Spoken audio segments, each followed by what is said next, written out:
25 years ago, two men embarked on a thrilling and potentially treacherous adventure that would change the face of hockey. The first man was Don Luce, the Buffalo Sabres Director of Player Development, and the second man was me.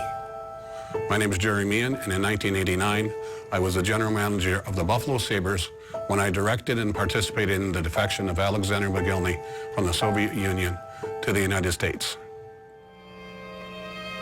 Do you remember when Alex Mogilny went to Buffalo at the end of the tournament? Yes, of course. Can you tell me a little bit about that? No.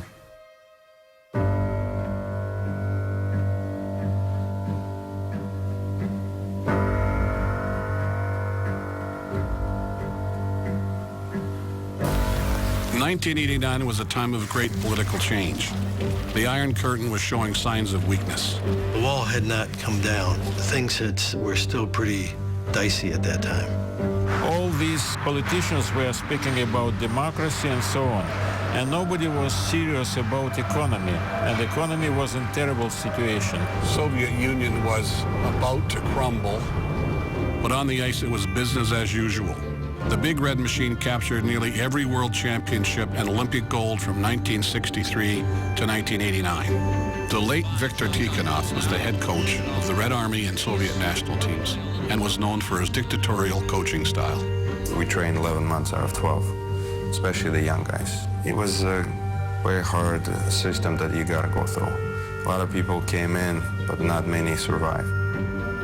Siva Kukushkin was a journalist, part-time translator, and a full-time confidant of Tikhonov. What is better, to be a little bit dictator and to get result, or to have wild democracy? I was fight for my rights. I was fight for the freedom, democracy. Sometimes you have nightmares. That kind of work really take a lot out of you. At that time, the Soviet presence in the NHL was minimal. Legends who were thought to be past their prime would soon be on their way. Our players, they knew that they are as good as NHL stars, and some of them a little bit better. The Soviets were confident they had a group of young phenoms waiting in the wings. Mogilny to Fedorov. Fedorov back to Mogilny, scores! Alexander Mogilny was their prized jewel. The hockey world took notice in 1988, his draft year. In '88, I went over to Moscow for the World Junior Championships. Alex was playing at that time, and that's where we first saw him. You know, he was a dominant player. At that point, no hockey player had ever defected from the Soviet Union.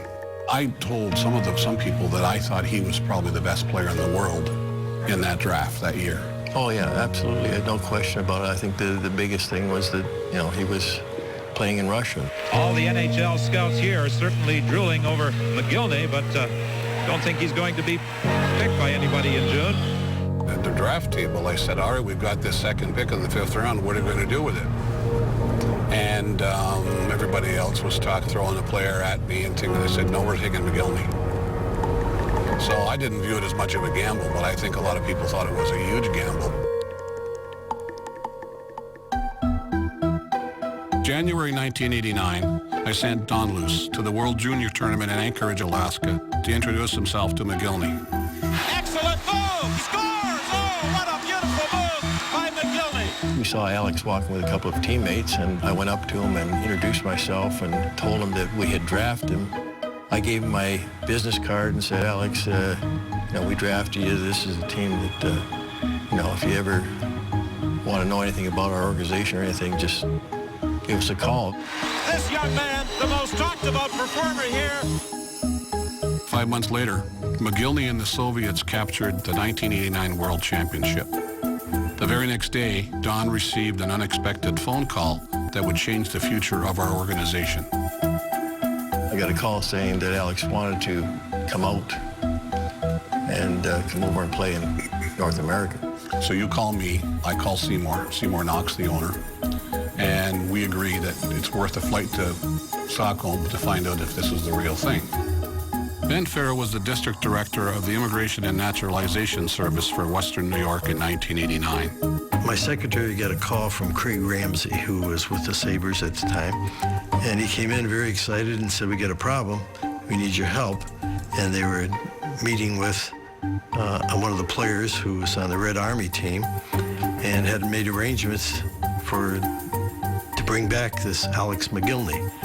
And it sounded very complex, and I said, look, I'm on my way out to a meeting, but because Craig was a neighbor of mine, lived down the street, I said, why don't you stop up tonight after 8 o'clock? And now we're suddenly talking about a Russian defector, someone that wanted to get out and come over here. It was one I hadn't faced in the past, and one that I know Jerry and Don Luce hadn't faced in the past, and it was bigger than all of us realized.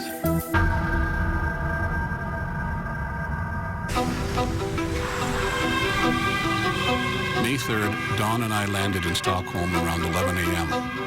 Our first priority was to set up a meeting with Mogilny. We had arranged to meet with him and his representatives that evening, but they arrived at our hotel unexpectedly and asked to see us then because apparently there was some kind of a team meeting for the Soviet national team. First things first, is this Alexander Mogilny? And I thought it was from the pictures, but I'd never seen him face to face. So Don says, no, that's Alex. Mogilny was with a man named Sergei Fomichov, who was acting as his translator and representative. And we were scheduled to meet them both again at an apartment later that evening. Sergei called and said they thought they had been identified and were being followed. And they didn't want to take a chance on leading us to the apartment, so they would meet us at this mall, which was about 5 minutes away.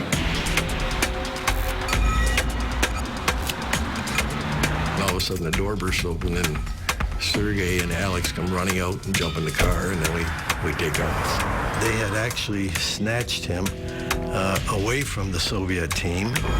I knew that we were into something that we really had to be concerned about. We started making plans to get to a different hotel and start negotiating about coming to North America. I knew that wasn't going to go over well with the Soviets. In fact, Jerry admitted he felt he was being followed by the Soviets. This is basically the point of no return. You've done it now. You made your decision. You can still go back, I think.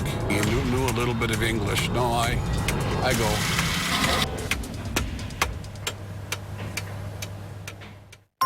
And Alexander and Sergei were crossed. I kept detailed notes while I was in Sweden because I knew I would have to answer for my actions. Aside from a few colleagues, these notes have never been seen. I said we must go to the U.S. Embassy to make arrangements for the appropriate travel documents. Our next stop was the U.S. Embassy. Don dropped me off that night to get started on the paperwork. We knew darn well that U.S. embassies are watched by people who might have contrary interests. Ben Farrow had stated on the phone he would talk to the State Department in Washington, D.C. to get direction. We did have the embassy in Stockholm working with us and with headquarters to get a piece of paper, a document that gave them permission to board with Mogilny on the plane. The paperwork was filed and we were told to return to the U.S. Embassy in 24 hours, or thereabouts, to pick up a travel document, which we weren't certain we were going to get, because there still had to be a preliminary determination that he was in fact eligible to be considered a refugee or an asylee. I left the car and instructed Don Luce to drive around the area but not stop at or near the embassy. I would meet them at a prearranged spot. I drove Alex around, and he wanted to call his parents. You know, he'd been cut off, the phone had been cut off, and he wanted to call back.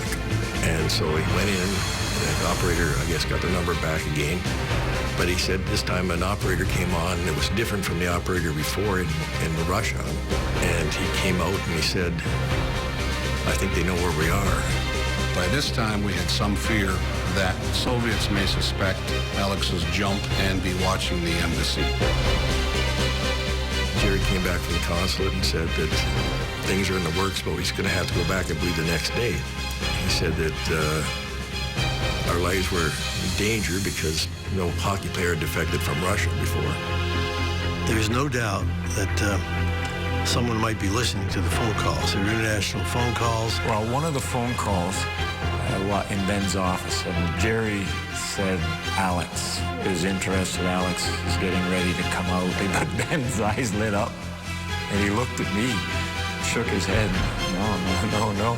So after Jerry hung up, he said, you've got to make sure the next time you talk to Jerry, he knows no more names, or Donnie, no more names. We know who they're talking about. Those guys you see on television with the long jackets, they're real. They're listening. And if they happen to pick up on that name and can reference it to Alexander Mogilny, they're going to come looking.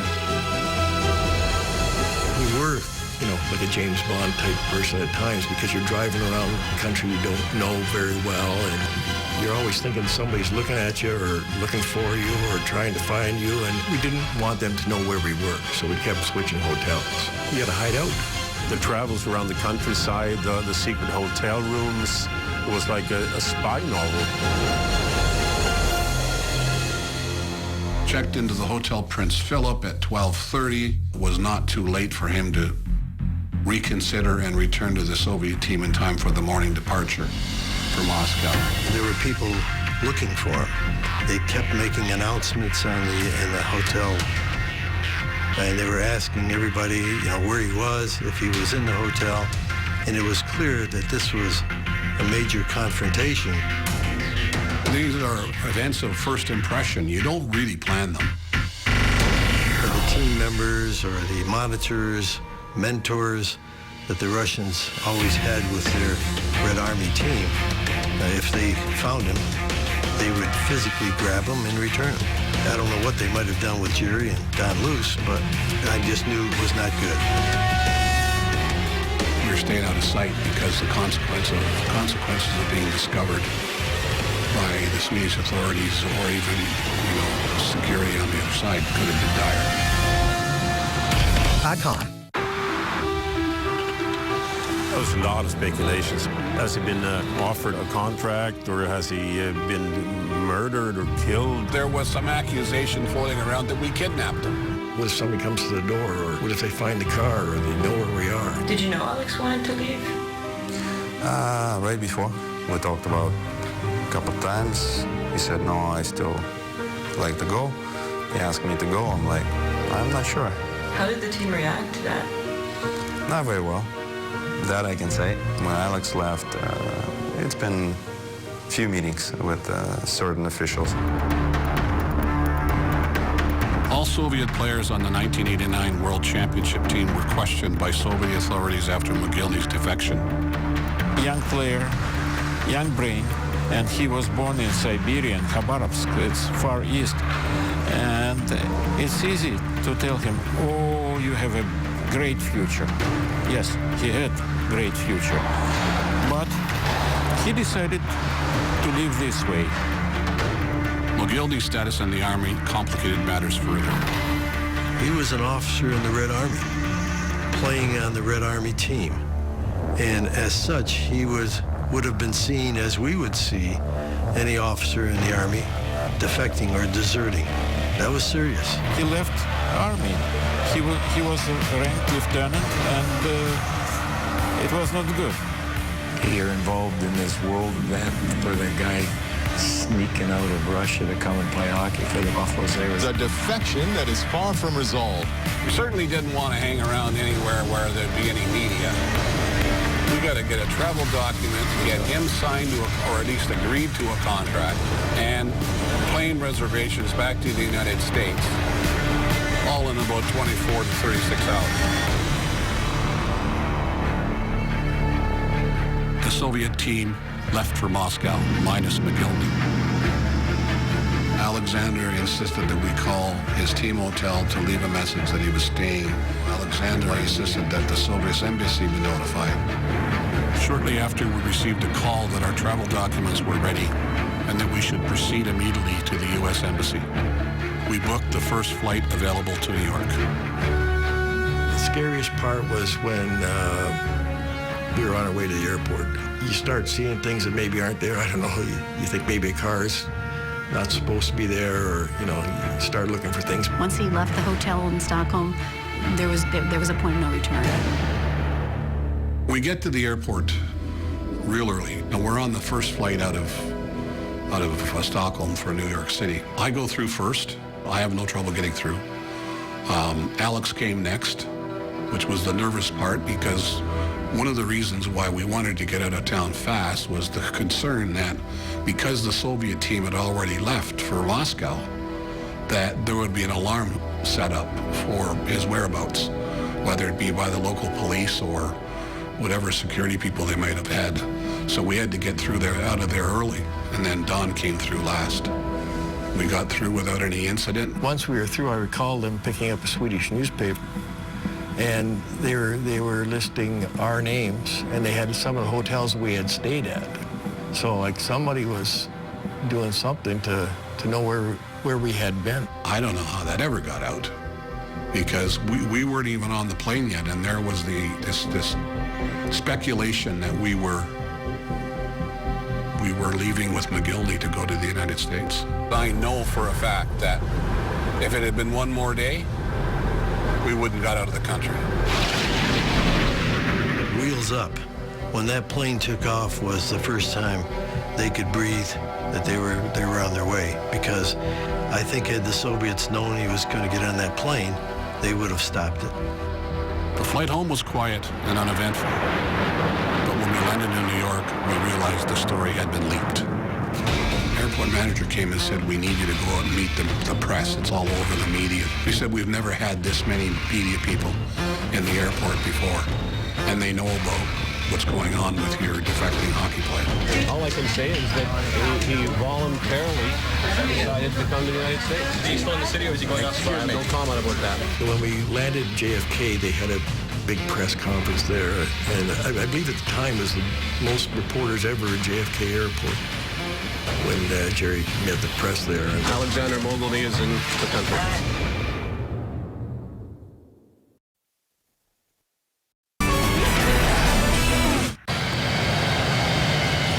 We arrived a few minutes ago in New York City, and Alexander Mogilny is in the country. That's all I have to say. This wasn't about the Buffalo Sabres and getting a hockey player. This was a world event.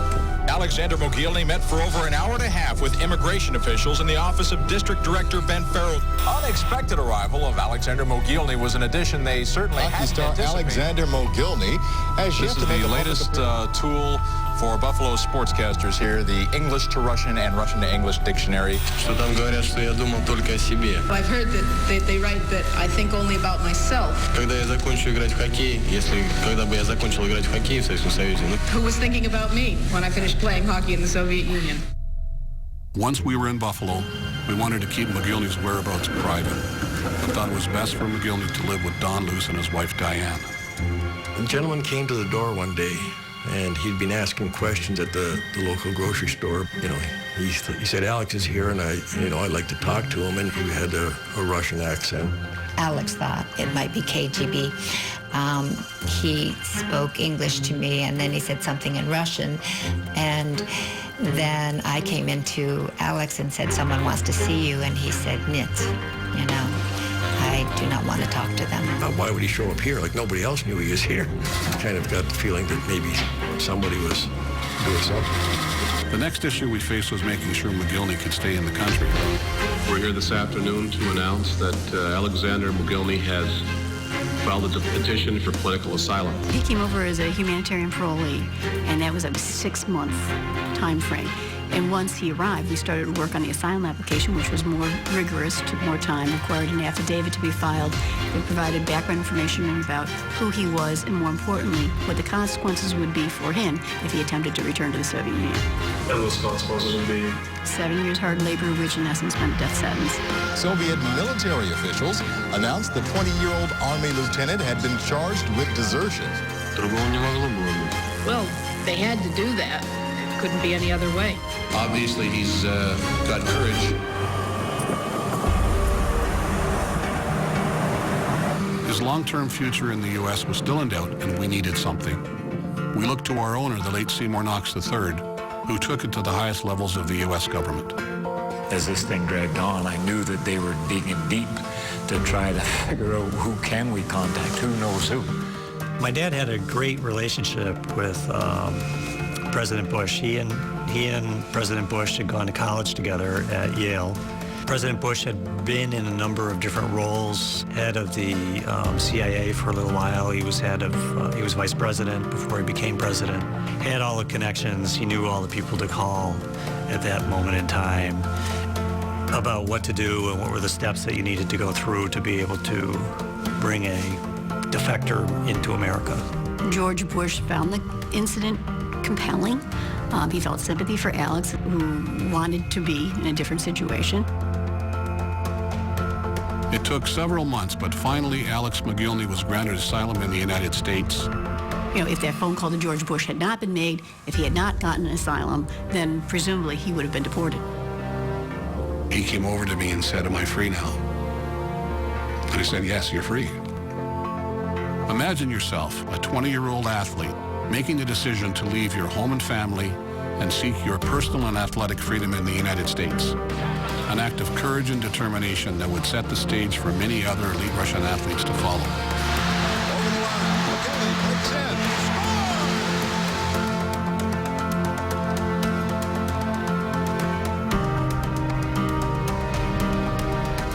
I just had a sense that this was, in all respects, the right thing to do at that time.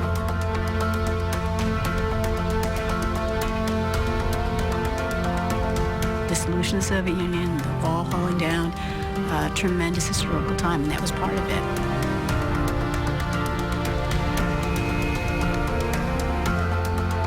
Sometimes these things happen for a reason, in fact, that they're meant to be.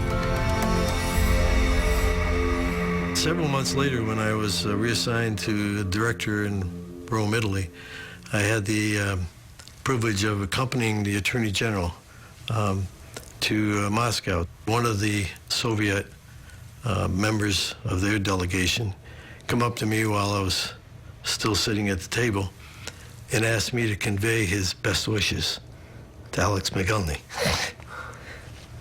How did he know? They do their homework, I'm sure.